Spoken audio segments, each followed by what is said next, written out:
అభివృద్ధికి కేంద్రం సహకారం అనే ఈ తీర్మానం మీని ప్రవేశపెట్టడానికి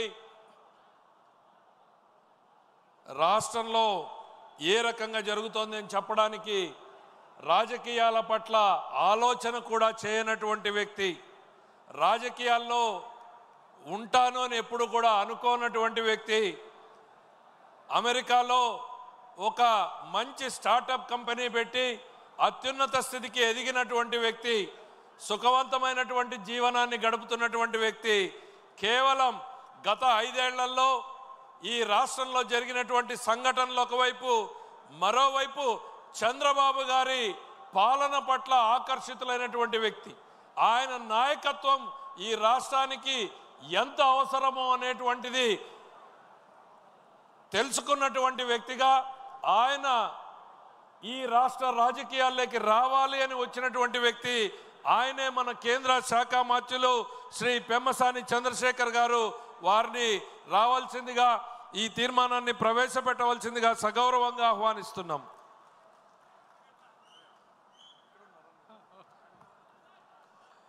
థ్యాంక్ యూ. నడిచొచ్చే రాజకీయ గ్రంథాలయం, 40 ఏళ్ల అనుభవాల విశ్వవిద్యాలయం, నిత్య నూతన ఆలోచనల విజ్ఞాన క్షేత్రం అయినటువంటి మాన్యశ్రీ ముఖ్యమంత్రి, గౌరవ ముఖ్యమంత్రి శ్రీ నారా చంద్రబాబు నాయుడు గారికి ఓటమికి దడవని గుండె, ఒక చేత్తో పసుపు పచ్చ జెండా, మరో చేత్తో అభివృద్ధి అజెండా పట్టుకొని భవిష్యత్తుకు భరోసా ఇస్తున్నటువంటి మన యువనేత, ప్రియతమ నేత శ్రీ నారా లోకేష్ గారికి, అదేవిధంగా పార్టీని బాధ్యతాయుతంగా ముందుకు నడిపిస్తున్నటువంటి పల్లా శ్రీనివాస్ గారికి, పసుపు పొన్న వేదిక, పసుపు సైన్యపు వేడుక అయిన ఈ మహానాడుకు విచ్చేసినటువంటి నాయకులకు, నిస్వార్థమైన కార్యకర్తలకు నమస్కారం. ఈరోజు కడప గడపలో లక్షలాది మంది తెలుగు సైన్యం ఒక చోట కలుసుకుంటున్నారు అంటే, అదేవిధంగా మాలాంటి వాళ్ళు ఎక్కడో ఉన్నా ఈరోజు రాష్ట్రానికి తిరిగి వచ్చి ప్రజాసేవ చేయాలి అని ముందుకు వస్తున్నామంటే దానికి మొట్టమొదటి కారణం మరణం లేని మహానాయకులు, అకుంఠిత దీక్షా దక్షులైనటువంటి అన్న నందమూరి తారక రామారావు గారు. మరి ఒకసారి 2019 తర్వాత చూస్తే 24 వరకు జరిగిన అరాచకం మీ అందరికీ తెలుసు. ఎలక్షన్ల ముందు వచ్చినప్పుడు, ఎలక్షన్లు 3-4 నెలల ముందు ఉన్నప్పుడు నాకు కూడా ఎంతోమంది, వందల మంది కార్యకర్తలు, నాయకులు మెసేజ్లు పెట్టేవాళ్ళు, ఫోన్లు చేసేవాళ్ళు. సార్, మనం బీజేపీతో పొత్తులో లేకపోతే అద్భుతంగా గెలుస్తాం, మీరు దయచేసి చంద్రబాబు నాయుడు గారికి చెప్పండి పొత్తు వద్దు అని. అయితే ఆ రోజు నారా చంద్రబాబు నాయుడు గారి దగ్గరికి వెళ్ళి నేను ఒకటే చెప్పాను, సార్, తలలు పగిలినా, రక్తం చిందినా వెనకడుగు వేయని ధైర్యవంతులైనటువంటి కార్యకర్తలు, మాలాంటి నాయకులు మీ అందరికీ వెనుకగా ఉంటాం. మీకున్నటువంటి అపారమైనటువంటి అనుభవంతో మీకు నచ్చిన నిర్ణయం తీసుకోండి అని చెప్పి ఆ రోజు నేను కూడా చెప్పడం అయింది. ఆ రోజు శ్రీ నారా చంద్రబాబు నాయుడు గారు ఒక స్థిత ప్రజ్ఞతతో తీసుకున్నటువంటి ఒక నిర్ణయం, వెంటిలేటర్ మీద ఉన్నటువంటి ఆంధ్రప్రదేశ్ని ఈరోజు ఆక్సిజన్ మీద తీసుకొచ్చినటువంటి పరిస్థితి. మరి ఈరోజు చూస్తే గత 5 సంవత్సరాల్లో జగన్మోహన్ రెడ్డి గారికి పూర్తి అధికారం ఉంది, కావాల్సినంత మంది ఎంపీలు ఉన్నారు, కావాల్సినంతటువంటి అవినీతి సొమ్ము ఉంది, ఆయనకు కూడా కొద్ది గొప్ప ధైర్యం ఉంది, అయినా కూడా ఏమీ చేయలేకపోయారు. మరి ఈరోజు చూస్తే తెలుగువాడు తలెత్తుకునేలా, తెలుగు జాతి గర్వపడేలా, ప్రపంచమంతా మన వైపు చూసేలా అమరావతి నగరం అద్భుతంగా రూపుదిద్దుకోబోతా ఉంది. ఈరోజు ఒక్కసారి అక్కడికి వెళ్ళి చూడండి. గత 5 సంవత్సరాల్లో, అప్పుడు 14-19 మధ్య ఒక 2 యూనివర్సిటీలు వచ్చినాయి. ఆ 2 యూనివర్సిటీలు అమెరికాలో కూడా అంత అద్భుతంగా లేవు అని చెప్పి మీకు చూస్తే తెలుస్తుంది. అదేవిధంగా రాబోయేటువంటి అమరావతి మహానగరం చరిత్రలో ఒక మైలురాయిగా మిగిలిపోబోతా ఉంది. అదేవిధంగా మరి ఆగిపోయిన పోలవరం నేను చూశాను. నారా చంద్రబాబు నాయుడు గారు ఎన్నిసార్లు ఢిల్లీ వచ్చేవారు, ఎన్నిసార్లు కేంద్ర మంత్రులతో కలిసేవారు, ఏ విధంగా పోలవరాన్ని నెలలా ఫాలో అప్ చేస్తూ ముందుకు తీసుకువెళ్లారో ప్రత్యక్షంగా చూసినటువంటి వ్యక్తిని. అదేవిధంగా ఆగిపోయింది ఆరిపోయింది అనుకున్నటువంటి విశాఖ స్టీల్ ప్లాంట్ని అర్ధరాత్రి 12-1 గంటల వరకు కూర్చొని స్టీల్ మినిస్టర్స్ తోటి నిర్మలా సీతారామన్ గారితో కూర్చొని దానిని పూర్తి చేసినటువంటి మహానుభావులు శ్రీ నారా చంద్రబాబు నాయుడు గారు. మరి ఈరోజు రాయలసీమ ప్రాంతం చూసుకుంటే 5,000 కోట్ల రూపాయలతో 2 పారిశ్రామిక పార్కులు వస్తూ ఉన్నాయి. బీపీసీఎల్ ద్వారా 95,000 కోట్ల రూపాయల పెట్రోకెమికల్ కారిడార్ వస్తూ ఉంది. అదేవిధంగా రైల్వే ప్రాజెక్టులు చూసుకుంటే ఈ సంవత్సరమే 9,000 కోట్ల రూపాయలు రైల్వే డబుల్ లింక్కి ట్రిపుల్ లింక్కి అదేవిధంగా అద్భుతంగా తీర్చిదిద్దే రైల్వే స్టేషన్ల కోసం అన్ని ప్రాంతాల్లో ఆర్ఓబీలు ఆర్యూబీలు వందే భారత్ ట్రైన్లు ఇవన్నీ వస్తూ ఉన్నాయి. ఒకప్పుడు ఆంధ్ర రాష్ట్రానికి కేంద్ర బడ్జెట్లో రైల్వేకి 1000 కోట్లు కూడా ఉండేది కాదు. అలాంటిది కేవలం 1 సంవత్సరంలో 9,000 కోట్లు, 5 సంవత్సరాల్లో 50,000 కోట్ల రూపాయలు ఈరోజు వస్తూ ఉంది. అదేవిధంగా నేను ఎంతోమంది నాయకుల్ని చూశాను, కానీ ఒక వ్యక్తి యొక్క కార్యదీక్షత నేను వారు ఇక్కడ ఉన్నారని వారు పొగటం గురించి నేను చెప్పడం లేదు. వ్యక్తిగతంగా నాకు ఎటువంటి స్వార్థం లేదు, దేవుడు అన్నీ ఇచ్చాడు. అయితే ఈ వాస్తవాలు కూడా ప్రజలకు తెలియాలని ఈరోజు చెప్తా ఉన్నాను. ప్రపంచంలో మన ఇండియాలో ఈరోజు మీరు తీసుకుంటే అత్యధిక వెడల్పు ఉన్నటువంటి రోడ్డు 14 లైన్లు ఉన్నటువంటి రోడ్డు, అది 160 ఫీట్లు ఉన్నటువంటి రోడ్డు. ఇలాంటి రోడ్డే అమరావతి ఔటర్ రింగ్ రోడ్డుకి కేంద్ర ప్రభుత్వం ప్రతిపాదించింది. అయితే నారా చంద్రబాబు నాయుడు గారు దాన్ని 230 ఫీట్ల రోడ్డు కావాలని అడిగారు. ఆ రోజు గడ్కరీ గారు ఉండి ఇండియాలోనే ఇంత పెద్ద రోడ్డు లేదు, అమరావతిలో అక్కడ జనం లేరు, ఎందుకు మీకు అంత పెద్ద రోడ్డు అంటే నారా చంద్రబాబు నాయుడు గారు చెప్పినవి, సార్ నేను ఉంటానో ఉండనో తెలియదు, ఈరోజు మీరు హైదరాబాద్ చుట్టుపక్కల చూస్తే ఒకప్పుడు అక్కడ కూడా కార్లు వెళ్ళేవి కాదు, ఈరోజు అక్కడ ట్రాఫిక్ జామ్ అయిపోతుంది. అయితే నాకు తెలుగు జాతిపై ఉన్నటువంటి ఒక నమ్మకం, ఆంధ్రప్రదేశ్ ప్రజలపై ఉన్నటువంటి ఆ స్ఫూర్తిపై ఉన్నటువంటి నమ్మకం, ఈరోజు ఆంధ్రప్రదేశ్ ఈరోజు ఇలా ఉంటే ఉండొచ్చు, కానీ 25 సంవత్సరాల తర్వాత అక్కడ 1 ఎకరం భూమి కూడా మేము కొనలేం. కాబట్టి మీరు ఎట్టి పరిస్థితుల్లో దాన్ని 230 ఫీట్లు చేయండి. దీనికి అవసరమైతే నేను 1000 కోట్ల రూపాయలు మా రాష్ట్రం నుంచి వస్తాను, నేను చూడకపోయినా నా ఆంధ్ర రాష్ట్ర ప్రజలు ఈ రోడ్డుపై అనుభవించాలి అని చెప్పినటువంటి వ్యక్తి, దీనికి నేను ప్రత్యక్ష సాక్షి అని చెప్తా ఉన్నాను. అదేవిధంగా జగన్మోహన్ రెడ్డి గారు గత 5 సంవత్సరాల్లో రాష్ట్రంలో ఉన్నటువంటి అనేక వ్యవస్థలు స్కీములు అన్నిటినీ కూడా నాశనం చేసినటువంటి వ్యక్తి. 90 స్కీములు ఉన్నాయి, దాదాపుగా 90 స్కీముల్లో 90 స్కీములు కూడా ఒక ఇన్స్టాల్మెంట్ తీసుకొని వాటికి స్టేట్కి మ్యాచింగ్ ఇవ్వాల్సిన డబ్బులు ఇవ్వకుండా ప్రతి వ్యక్తికి వ్యవస్థకి అన్యాయం చేసినటువంటి వ్యక్తి శ్రీ జగన్మోహన్ రెడ్డి గారు. ఈరోజు చూస్తూ ఉంటే కార్యకర్తలకు కూడా నేను ఒకటి చెప్తా ఉన్నాం, 2014-19 మధ్య ఆ రోజు నారా లోకేష్ గారు పంచాయతీరాజ్ మంత్రిగా ఉన్న రోజు వేసినటువంటి సిమెంట్ రోడ్లే ఈరోజు ఎస్సీ ఎస్టీ బీసీ కాలనీలో ఒక అద్భుతంగా ఉన్నాయి. ఒక్కసారి ఊహించుకోండి, గత 5 సంవత్సరాల్లో ఆ సిమెంట్ రోడ్లు వేసి ఉండకపోతే ఒక్క ప్రాంతంలో కూడా తిరగడానికి రోడ్లు ఉండేవి కావు. మళ్ళీ అదేటువంటి అభివృద్ధి ఈరోజు ఎక్కడ చూసినా రాయలసీమ ప్రాంతంలో ప్రతి నియోజకవర్గానికి 20 కోట్ల రూపాయలతో జాతీయ ఉపాధి హామీ పథకం నిధులతో 20 కోట్ల రూపాయలతో ఈరోజు సిమెంట్ వర్కులు జరుగుతూ ఉన్నాయి ప్రతి ప్రాంతంలో. కార్యకర్తలకు 2 ఇబ్బందులు ఉన్నాయి. ఒకటి 14-19 మధ్య చేసినటువంటి కొన్ని నిధులు ఒక 180 కోట్ల రూపాయలు మీకు రావాల్సినవి రావలేదు.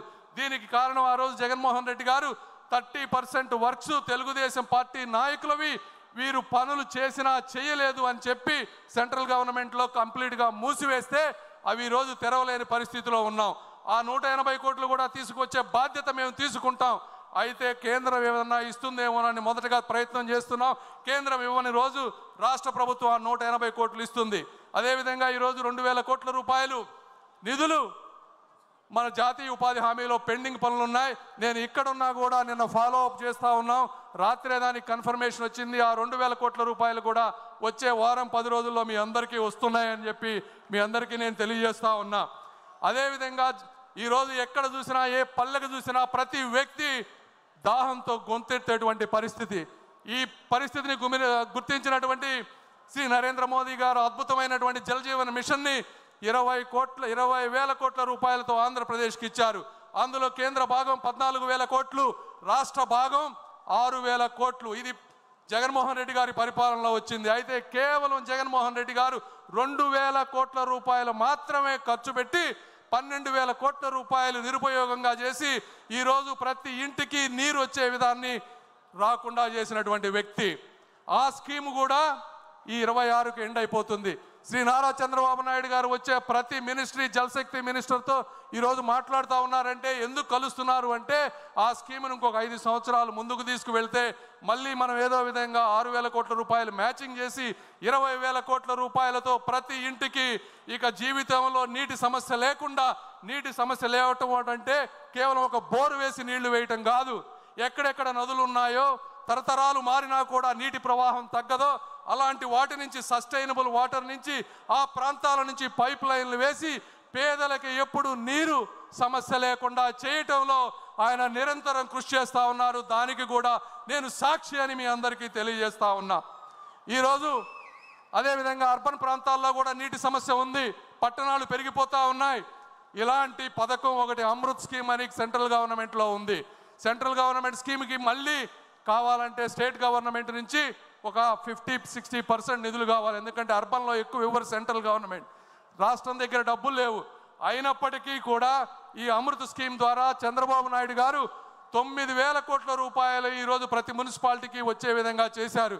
మీ అందరికీ నేను ఈరోజు చెప్తా ఉన్నాను, ఆ స్కీముని స్టేట్లో డబ్బులు లేకపోయినా ఏ విధంగా మ్యాచ్ చేసి తీసుకొచ్చారంటే తెలివైన వాడికి కూడా మతిపోయే విధంగా చేసినటువంటి వ్యక్తి శ్రీ నారా చంద్రబాబు నాయుడు గారు. ఇది కూడా వాస్తవం అని మీ అందరికీ నేను తెలియజేస్తా ఉన్నా. అదేవిధంగా ఇవన్నీ జగన్మోహన్ రెడ్డి గారు 24 గంటలు మైనారిటీలు, నా ఎస్సీలు, నా ఎస్టీలు, నా బీసీలు అని మాట్లాడుతూ ఉంటారు. ఆయన చేసినటువంటి అన్యాయం మీకు ఒకటి చెప్తా. ఒక స్కీమ్ ఉంది. నేను మా గుంటూరు ప్రాంతంలో మైనారిటీ సోదరులు చాలా ఎక్కువ మంది ఉన్నారు. ఈ మైనారిటీ సోదరులకు ఏదన్నా చేయాలని చెప్పి ఆ మైనారిటీ మినిస్ట్రీకి వెళ్తే PMJVK అని ఒక ప్రధానమంత్రి జన వికాస్ కార్యక్రమం అని ఉంది. దీనికి సంవత్సరానికి 2,000 కోట్ల రూపాయల నిధులు ఉన్నాయి. గత 3 సంవత్సరాల్లో ఒక్క రూపాయి కూడా వాడుకోలేదు. ఎందుకు వాడుకోలేదయా అంటే మనం ఉన్నప్పుడు 500 ప్రాజెక్టులు తీసుకొస్తే కేవలం 55 మాత్రమే కట్టారు. సెంట్రల్ టీము, స్టేట్ టీము వచ్చి వెరిఫై చేస్తే అందులో సగం కట్టలేదు, నిధులన్నీ దుర్వినియోగం అయిపోయినాయి. ఇప్పుడు స్టేట్ వచ్చి చూస్తే అక్కడ మేము ఇచ్చిన డబ్బులకి ప్రాజెక్టులు లేవు అని చెప్తే ఇప్పుడు దాదాపుగా 230 కోట్ల రూపాయలు స్టేట్ గవర్నమెంట్ సెంట్రల్కి పే చేసి ఆ బాకీలు తీర్చి ఆ దొంగ సర్టిఫికెట్లు తీసేస్తే మళ్ళీ 2,000 కోట్ల రూపాయలు వాడుకునేటువంటి పరిస్థితి రాబోతా ఉంది. ఈ విధంగా ప్రతి వ్యక్తికి అన్యాయం చేసినటువంటి మహానుభావుడు శ్రీ జగన్మోహన్ రెడ్డి గారు. మీకు ఆఖరిగా చెప్తా ఉన్నా, ఇవన్నీ ఇప్పటి వరకు ఉన్నటువంటి స్కీమ్స్ మీకు తెలిసినవి. అదేవిధంగా మొన్న వచ్చారు, 7 మంత్రులను కలిశారు. అందులో ఒక ముఖ్యమైనది డిఫెన్స్ క్లస్టర్. డిఫెన్స్ క్లస్టర్కి ఆయన మరి ఫ్లైట్లో రాసుకున్నారో ఎక్కడ రాసుకున్నారో తెలియదు కానీ రాయలసీమ ప్రాంతాన్ని 5 భాగాలుగా విభజించారు. ఒక చోట మిసైల్స్ తయారు చేయాలని, ఒక చోట కమర్షియల్ అదేవిధంగా మిలిటరీ ఎయిర్క్రాఫ్ట్స్ తయారు చేయాలని, ఒక ప్రాంతాన్ని ఈ మందుగుండ్లన్నీ కూడా స్టోరేజ్ చేసుకునే విధంగా చేయాలని, ఒక ప్రాంతాన్ని డ్రోన్ సిటీగా చేయాలని, ఈ విధంగా ఉన్నటువంటి విశాలమైనటువంటి ప్రాంతాన్ని మా దగ్గర 1000 ఎకరాలు ఉన్నాయి, మీరు రండి మీరు అని చెప్పి రాజ్నాథ్ సింగ్ గారి దగ్గర కూర్చొని రాయలసీమ ప్రాంతాన్ని కూడా నిరక్షరాస్యత లేకుండా చేయాలని ఒక కంకణం పట్టుకున్నారు. అది తెలిసిన వ్యక్తి ఈరోజు కర్ణాటకలో వాళ్ళందరూ భయపడేటువంటి పరిస్థితికి వచ్చారు. ఎందుకంటే మీ అందరికీ సార్ మీరు కూడా ఏమనుకోవద్దు, నేను ఈ వాస్తవం ప్రజలకు తెలియాలని చెప్తా ఉన్నాను. ఢిల్లీలో నేను ఒకసారి ఆఫీస్లో ఒక సెక్రటరీలను అడిగా, మా సార్ గురించి మీరు ఏమనుకుంటారు మా చంద్రబాబు నాయుడు గారి గురించి అని అడిగితే వాళ్ళు ఒకటే చెప్పారు, ఒక ప్రాంతంలో వరదలు ఉన్నాయని కరువు ఉన్నాయని రెండిటికి డబ్బులు తీసుకెళ్ళినటువంటి సమర్థమైనటువంటి వ్యక్తి శ్రీ నారా చంద్రబాబు నాయుడు గారు అని చెప్పారు. అంటే అది బాబు గారికి ఉన్నటువంటి కార్యదక్షత. ఈరోజు పక్క రాష్ట్రం వాళ్ళు భయపడతా ఉన్నారు, చంద్రబాబు నాయుడు గారు ఇక్కడ ఉంటే ఎక్కడ ఇవన్నీ తీసుకువెళ్తారో అని. ఏదేమైనప్పటికీ నేను కూడా మీరు కూడా ఇక్కడ రాయలసీమ ప్రాంత వాసులు చాలామంది ఉన్నారు. కడప ప్రాంతంలో మొదటిసారిగా మహానాడు జరుగుతుంది. ఈ రాయలసీమ రతనాల సీమ, రాగాల సీమ, అనురాగాల సీమ. ఈ ప్రాంతంలో ఉన్నటువంటి నిరుద్యోగులందరికీ కూడా ఉద్యోగాలు కల్పించేటువంటి శక్తి ఉన్నటువంటి యువనేత శ్రీ నారా లోకేష్ గారు. అదేవిధంగా మీరందరూ కూడా చాలా కోపంతో ఉండుండొచ్చు. ఒక్కటే గుర్తుపెట్టుకోండి, కలం పట్టుకున్నవాడు కత్తి పట్టుకున్నవాడు కత్తితోనే చచ్చిపోతాడు, కలం పట్టుకున్నవాడు కాలాన్ని కలల్ని జయిస్తాడు అని నమ్మేటువంటి సిద్ధాంతం ఉన్నటువంటి వ్యక్తులు శ్రీ నారా చంద్రబాబు నాయుడు గారు, లోకేష్ గారు ఈ రోజున. మరి ఈరోజు మీరు ఎంపీలు చూస్తూ ఉంటే గత 5 సంవత్సరాల్లో మీరు చూసిన ఎంపీలు ఎవరు? ఒక నందిగం సురేష్ గారు, అదేవిధంగా ఒక అవినాష్ రెడ్డి గారు, ఒక మాధవ్, ఒక మిథున్ రెడ్డి. మరి ఈ రోజు ఉన్నటువంటి ఎంపీలు ఎలా ఉన్నారు మీరే ఆలోచించండి. ఆ రోజు మిథున్ రెడ్డి గారు ఏమన్నారు? ఒక నిండు సభలో అధికార మదంతో, అవినీతి సొమ్ముతో, ఏకవచనంతో యువతకు స్ఫూర్తి అయినటువంటి బడుగు బలహీన వర్గాలకు చెందినటువంటి కనీసం చీమకు కూడా అన్యాయం చేయనటువంటి చిరునవ్వుతో చిందించే రామ్మోహన్ నాయుడు గారిని ఏమన్నారో మీ అందరికీ తెలుసు. అలాంటి వ్యక్తిని ఈ రోజున కేంద్ర మంత్రిని చేసి దేశ విదేశాలు చెప్పుతూ అందరి చేత సెల్యూట్ కొట్టించే విధంగా చేసినటువంటి వ్యక్తి శ్రీ నారా చంద్రబాబు నాయుడు. మరి ఈరోజు ఉన్నటువంటి ఎంపీలు ఎవరు?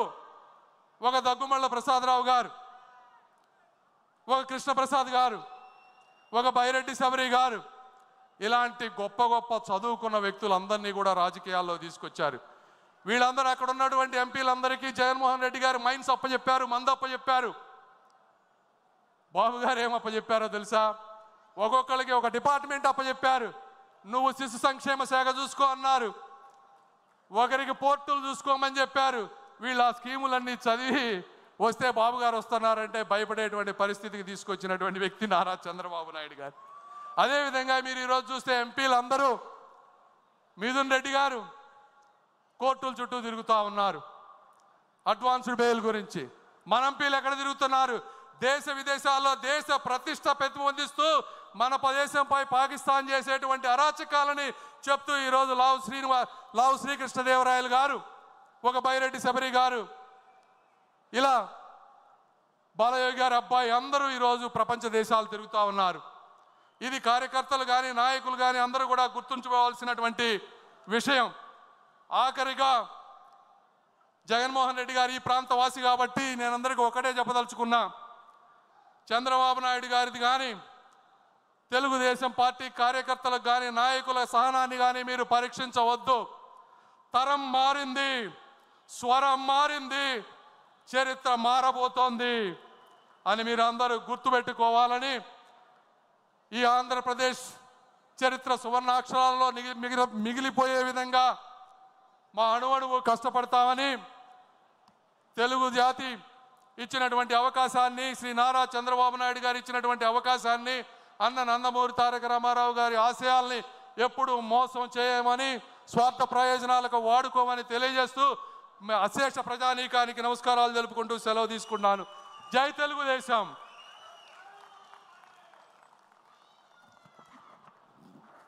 థ్యాంక్ యూ చంద్రశేఖర్ గారు, స్ఫూర్తివంతమైన సందేశాన్ని ఇచ్చినందుకు. తర్వాత తీర్మానంలోకి వెళ్లే ముందుగా